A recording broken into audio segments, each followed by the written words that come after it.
स्वागत है हमारे YouTube हिस्टोरिकल वीडियो चैनल। दोस्तों, आज बात करते हैं शिवाजी महाराज, एक ऐतिहासिक गाथा, शौर्य, त्याग और धर्म की मिसाल। बहुत समय पहले उत्तर भारत के एक छोटे से गांव पावनपुर में एक अलौकिक बालक का जन्म हुआ। उस बालक का नाम रखा गया शिवाजी। उनके पिता रामसेवक पांडेय एक विद्वान ब्राह्मण और योगी थे, जो गांव में वेदों और पुराणों का ज्ञान फैलाते थे। माता धरणी देवी एक अत्यंत धर्मपरायण महिला थीं, जिन्होंने शिवाजी को बचपन से ही सत्य, अहिंसा और धर्म के मार्ग पर चलने की प्रेरणा दी। शिवाजी बचपन से ही सामान्य बच्चों से अलग थे। जहां अन्य बालक खेलकूद में मस्त रहते, वहीं शिवाजी ध्यान और साधना में मग्न रहते। वे कम उम्र में ही भगवद गीता के श्लोक कंठस्थ कर चुके थे। उनके भीतर अद्भुत तेज था, जिसे गांव के सभी लोग महसूस करते थे। कई बार ग्रामीणों ने उन्हें एकांत में बैठे हुए अग्नि के बीच तप करते देखा, और तब से उन्हें ब्रह्मबालक कहा जाने लगा। ज्ञान की खोज। एक दिन शिवाजी ने अपने पिता से कहा, पिताश्री, मैं केवल शास्त्रों का ज्ञान नहीं, संसार का भी अनुभव करना चाहता हूँ। मुझे देशभर के मठों, गुरुकुलों और तीर्थों में जाकर सीखना है। रामसेवक पांडेय ने शिवाजी की बात सुनी और मुस्कुरा दिए, तू केवल मेरा पुत्र नहीं है, तू एक योगदृष्टा है। जा, अपने मार्ग पर चल, पर सदैव सत्य और धर्म की रक्षा करना। इस प्रकार केवल 16 वर्ष की उम्र में शिवाजी ज्ञान यात्रा पर निकल पड़े। काशी, प्रयाग, उज्जैन, नर्मदा, द्वारका और कैलाश, हर स्थान पर उन्होंने न केवल शास्त्रों का ज्ञान अर्जित किया, बल्कि साधु संतों से भी संपर्क साधा। उन्होंने ध्यान, मंत्र विद्या, आयुर्वेद, खगोल शास्त्र और युद्धकला में अद्भुत पारंगतता प्राप्त की। धर्म की रक्षा का संकल्प। उनकी यात्रा के दौरान उन्होंने देखा कि कई स्थानों पर साधु संतों को अपमानित किया जा रहा है, धर्मस्थलों को नष्ट किया जा रहा है और निर्दोष जनता पर अत्याचार हो रहा है।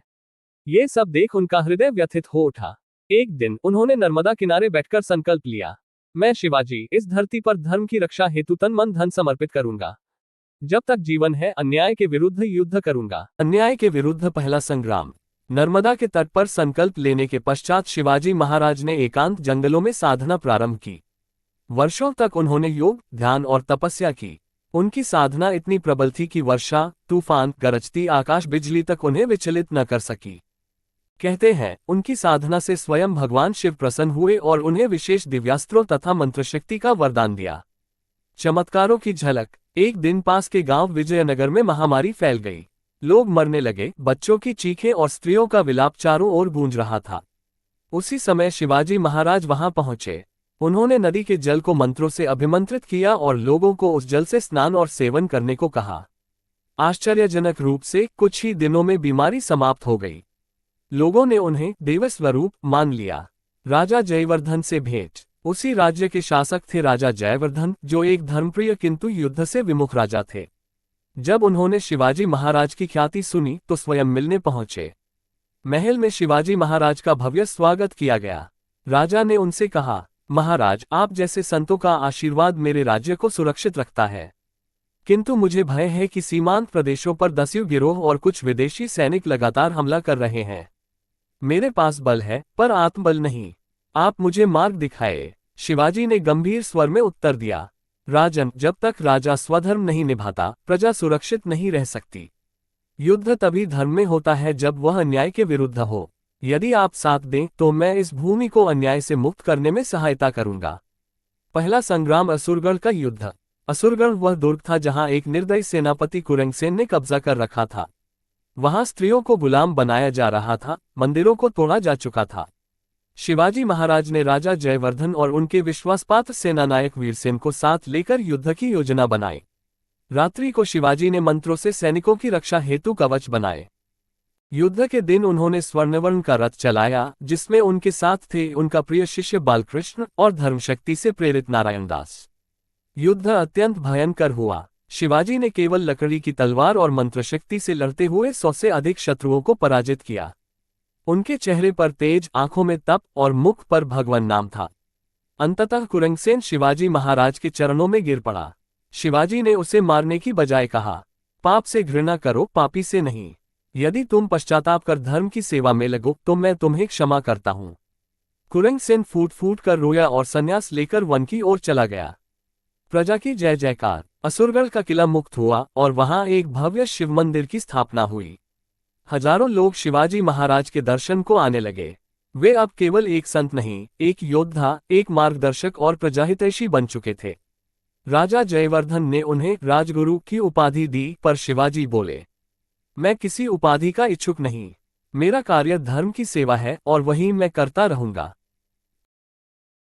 और रहस्यमयी आश्रम, प्रसिद्धि और सत्संग की शुरुआत। असुरगढ़ के युद्ध के बाद शिवाजी महाराज की ख्याति दूर दूर तक फैल चुकी थी। राजा, संत, विद्वान और जनसाधारण सभी उन्हें धर्मयोद्धा और जीवित तपस्वी मानने लगे थे। परंतु प्रसिद्धि कभी भी शिवाजी को मोह में नहीं बांध सकी। वे सादा जीवन, गहन साधना और निरंतर सेवा के पथ पर चलते रहे। उन्होंने असुरगढ़ में एक आश्रम की स्थापना की जहां रोगियों का इलाज, निर्धनों को अन्न, वस्त्र और बालकों को धर्म शिक्षा दी जाती थी। यह आश्रम जल्द ही शिवाश्रम के नाम से प्रसिद्ध हो गया। हिमालय की पुकार। एक रात्रि ध्यान में लीन शिवाजी को एक दिव्य स्वप्न हुआ। स्वप्न में एक ज्योतिर्मय पुरुष ने उन्हें कहा, हे शिवाजी, तुम्हारी शक्ति अपार है पर पूर्ण नहीं। तुम्हें हिमालय में एक गुप्त आश्रम में जाना होगा जहां तुम्हें अंतिम योगविद्या और ब्रह्मज्ञान की दीक्षा प्राप्त होगी। सुबह होते ही बिना विलंब किए शिवाजी महाराज हिमालय की ओर निकल पड़े। साथ थे उनके शिष्य बालकृष्ण और कुछ तपस्वी सन्यासी। मार्ग कठिन था, बर्फ, पथरीले पहाड़, भयंकर ठंड, भूख और जंगली जानवर पर शिवाजी अडिग थे। रहस्यमयी आश्रम, सप्तऋषि गुफा। 3 सप्ताह की कठिन यात्रा के बाद वे पहुंचे सप्तऋषि गुफा, जो बर्फ से ढकी एक चट्टान के पीछे छिपी हुई थी। वहां उन्हें मिले ऋषि वेदार्थानंद, जो पिछले 100 वर्षों से ध्यान और तप में लीन थे। ऋषि ने शिवाजी को देखकर कहा, मैं जानता था कि तुम आओगे। तुम्हारा उद्देश्य केवल युद्ध नहीं, आत्मज्ञान भी है। शिवाजी महाराज ने वहां 6 महीने तक मौन व्रत में रहकर योग, तंत्र, ब्रह्मसूत्र, वेदांत और चक्रजागरण की दिव्य साधनाएं की। उन्होंने पंचमहाभूतों पर नियंत्रण की शक्ति भी प्राप्त की। जल को थामना, अग्नि से बिना जले निकलना, वायु में गति, पृथ्वी में कंपन और आकाशगमन की योग शक्ति। एक दिव्य परीक्षा। साधना के अंतिम चरण में शिवाजी को एक दिव्य परीक्षा देनी थी। उन्हें एक रात अकेले हिमगुफा में भेजा गया जहां उन्हें माया, भय और मोह की परीक्षाओं का सामना करना था। वहां उन्हें उनके माता पिता की पुकार सुनाई दी, वापस लौट आओ पुत्र। फिर उन्होंने देखा हजारों मरे हुए सैनिकों की आत्माएं उनसे बदला लेने आई हैं। और अंत में स्वयं शिव ने प्रकट होकर कहा, त्याग दो यह मार्ग। यह अकेलेपन और पीड़ा का है। परंतु शिवाजी अडिग रहे। उन्होंने केवल एक ही मंत्र दोहराया, ओम नमः शिवाय, धर्मो रक्षति रक्षितः। जैसे ही मंत्र पूर्ण हुआ, चारों ओर प्रकाश फैल गया। माया समाप्त हो गई। ऋषि वेदार्थानंद प्रकट हुए और बोले, अब तुम पूर्ण हो शिवाजी। अब तुम्हारा मार्ग केवल तुम्हारा नहीं, ये युगों का मार्ग है। वापसी और नए उद्देश्य की शुरुआत।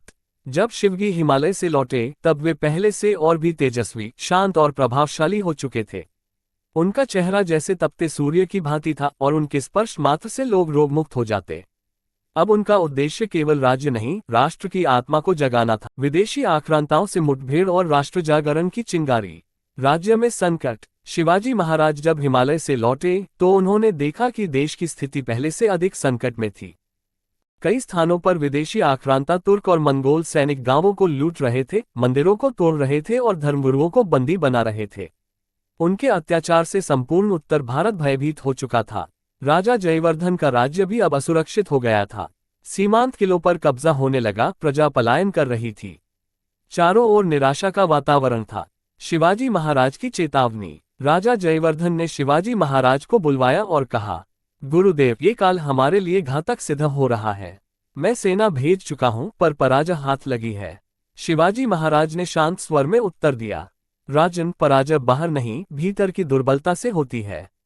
जब धर्म का दीपक बुझने लगता है तभी अंधकार फैलता है। हमें अब केवल अस्त्र नहीं, शास्त्र और आत्मबल से लड़ना होगा। ये युद्ध केवल सीमाओं का नहीं, संस्कारों और आत्मा का है। धर्मयात्रा का शुभारंभ। शिवाजी महाराज ने एक नई योजना बनाई। उन्होंने पूरे राज्य में धर्मयात्रा की घोषणा की। वे गांव-गांव, नगर-नगर जाकर लोगों को जागरूक करने लगे। उन्होंने युवाओं से कहा, अब समय आ गया है जब हमें अपने धर्म, संस्कृति और मातृभूमि की रक्षा स्वयं करनी होगी। हम केवल भक्त नहीं, रक्षक भी हैं। जहां जहां वे गए वहां लोग स्वेच्छा से सेना में भर्ती होने लगे। उनका भाषण, तेजस्वी वाणी और आशीर्वाद लोगों में नवचेतना का संचार करता। विदेशी सेना से सीधी मुठभेड़। आखिरकार वह दिन आ गया जब विदेशी सेना मलिक अब्दुल रहमान के नेतृत्व में राजधानी पर आक्रमण करने आगे बढ़ी। ये सेना अत्यंत शक्तिशाली थी, घोड़े, तलवार, तीरंदाज और तोपों से सुसज्जित। शिवाजी महाराज ने युद्ध की जिम्मेदारी स्वयं ली। उन्होंने एक विशेष सेना बनाई, धर्मरक्षक दल, जिसमें ब्राह्मण, क्षत्रिय, वैश्य और यहाँ तक कि शूद्रों को भी शामिल किया गया। उनका उद्देश्य जाति से ऊपर उठकर राष्ट्र की रक्षा करना था। धर्म युद्ध का महासंग्राम। युद्ध स्थल चुना गया अद्रिक मैदान। हजारों सैनिकों की भीड़, गगनभेदी घोष और रणभेरी के स्वर से धरती कांप रही थी। शिवाजी महाराज अपने रथ पर सवार थे, गले में रुद्राक्ष, माथे पर भस्म और हाथ में दिव्य शस्त्र। उन्होंने युद्ध से पहले घोषणा की, ये युद्ध केवल भूमि का नहीं, यह आत्मा की रक्षा का संग्राम है। जय धर्म, जय मातृभूमि। युद्ध 3 दिन और 3 रात तक चला। शिवजी महाराज ने अकेले ही मलिक रहमान के 2 बड़े सेनापतियों को पराजित किया।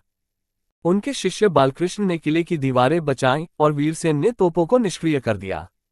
अंततः शिवाजी महाराज ने धर्मास्त्र का प्रयोग कर मलिक रहमान की सेना को पराजित किया। शत्रु सेनापति घुटनों पर गिर पड़ा और कहा, हे तपस्वी योद्धा, तुम केवल मनुष्य नहीं, कोई देव हो। शिवजी बोले, मैं केवल एक साधक हूं, जिसने धर्म की रक्षा का संकल्प लिया है।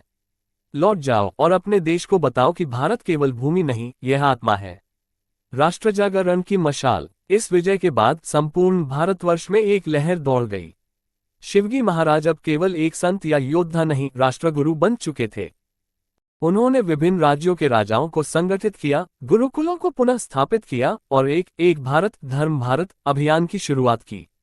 उनकी उपस्थिति से जन जन में विश्वास, शौर्य और भक्ति की भावना जाग उठी। अंतिम तप, महाप्रयाण और विचारों की अमरता, शांति का संकल्प। अद्रिक युद्ध के बाद शिवाजी महाराज ने घोषणा की कि अब समय है शांति और आत्मोत्थान का। उन्होंने कहा, युद्ध की विजय तभी पूर्ण होती है जब उसका फल जनकल्याण में लगे। उनकी यह सोच उन्हें साधारण विजेता से महान संत की श्रेणी में ले जाती थी। उन्होंने सभी धर्मों के विद्वानों को आमंत्रित कर एक विशाल धर्म संसद का आयोजन किया, जहां न केवल सनातन धर्म बल्कि बौद्ध, जैन और यहां तक कि सूफी संतों को भी आमंत्रित किया गया। वहां शिवाजी महाराज ने कहा, धर्म केवल पूजा की विधि नहीं, वह जीवन जीने की शैली है जो करुणा, सेवा और सत्य पर आधारित हो। जनसेवा और समाज सुधार। शिवाजी महाराज ने अपने अंतिम वर्षों में समाज सुधार पर विशेष ध्यान दिया। उन्होंने कई प्रमुख कार्य किए। नारी शिक्षा की स्थापना, शिव वाणी विद्यापीठ की स्थापना की, जहां बालिकाओं को वेद, गणित और नीति शास्त्र सिखाया गया। छुआछूत के विरोध में उन्होंने सभी जातियों को एक साथ भोजन करने और पूजा करने का अधिकार दिलाया। गुरुकुल पुनर्जीवन। पुराने ध्वस्त गुरुकुलों को पुनः निर्माण करवाकर वहां धर्म, विज्ञान और आयुर्वेद की शिक्षा दी गई। अंतिम तपस्या, पंचधाम यात्रा। एक दिन उन्होंने अपने प्रिय शिष्यों से कहा, अब मेरा शरीर थक चुका है पर आत्मा पूर्ण हुई है। मुझे अब पंचधाम यात्रा पर जाना है, जहां मैं अंतिम तप करूंगा। उन्होंने काशी, प्रयाग, बद्रीनाथ, जगन्नाथपुरी और अंत में केदारनाथ की यात्रा की। हर स्थान पर उन्होंने प्रवचन दिया और लोगों को धर्म, सेवा और एकता का संदेश दिया। महाप्रयाण। केदारनाथ में अंतिम ध्यान। केदारनाथ की बर्फीली घाटियों में, जहां गूंजते हैं हर हर महादेव के स्वर, वहीं शिवाजी महाराज ने अंतिम ध्यान की स्थिति ग्रहण की। उन्होंने अपने शिष्यों से कहा, मैं जा रहा हूं, पर मेरा कार्य अभी बाकी है, उसे तुम पूरा करोगे। जब भी देश संकट में होगा, जब भी धर्म डगमगाएगा, मेरी वाणी, मेरी आत्मा तुम्हारे भीतर जागेगी। और उसी रात्रि पूर्ण चंद्र की छाया में शिवाजी महाराज समाधि में लीन हो गए। धीरे धीरे उनका शरीर प्रकाश में विलीन हो गया। ऐसा प्रतीत हुआ मानो स्वयं शिव उन्हें लेने आए हों। शिवाजी परंपरा की शुरुआत। बालकृष्ण, नारायणदास और उनके अन्य शिष्यों ने शिवाजी परंपरा की स्थापना की। ये परंपरा न किसी मूर्ति की पूजा करती थी, न किसी बाहरी दिखावे की। ये परंपरा थी धर्म, सेवा और एकता की। आज भी भारत के कई स्थानों पर शिवाजी महाराज के मंदिर नहीं, पर आश्रम है, जहां भूखों को भोजन, रोगियों को औषधि और बच्चों को शिक्षा दी जाती है। उनका एक प्रसिद्ध वाक्य आज भी लाखों लोगों की आत्मा में गूंजता है, धर्म वह है जो सबको जोड़े, जो तोड़े वह अधर्म है। इस प्रकार शिवाजी महाराज का जीवन न केवल एक ऐतिहासिक गाथा है, बल्कि एक विचारधारा है जो आज भी जिंदा है, अमर है।